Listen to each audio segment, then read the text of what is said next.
జిల్లాలో డిమాండ్ ఉన్న పత్తి విత్తనాల కొరత లేకుండా పూర్తి చర్యలు తీసుకుంటున్నామని కలెక్టర్ రాజశేష స్పష్టం చేశారు. పట్టణంలోని పలు విత్తన దుకాణాలు శనివారం తనిఖీ చేశారు. రిజిస్టర్లను పరిశీలించి స్టాక్ వివరాలు అడిగి తెలుసుకున్నారు. విత్తనాల అమ్మకాలు సజావుగా సాగేలా చూడాలని, రైతులకు ఎటువంటి ఇబ్బంది కలగకుండా చూడాలని వ్యవసాయ శాఖ అధికారులను సూచించారు. ఇదే విధంగా గోదాములు సందర్శించి స్టాక్ వివరాలు పరిశీలించారాయన. రిజిస్టర్లో నమోదు చేసిన స్టాక్ వివరాలు, అందుబాటులో ఉన్న స్టాక్లు పోల్చి చూశారు. డీలర్లు పలు సమస్యలు కలెక్టర్ దృష్టికి తీసుకొచ్చారు.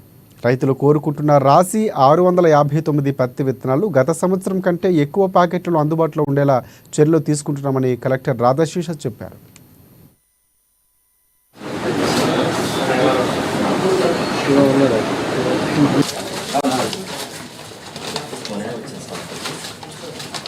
ఇప్పుడు ఇది ఉందా సఫిషియెంట్‌గా ఉందా ఇది కూడా లేదా అది 850 మేము రిటైలర్కి ఇస్తున్నాం. 864 వాళ్ళు జరిగింది.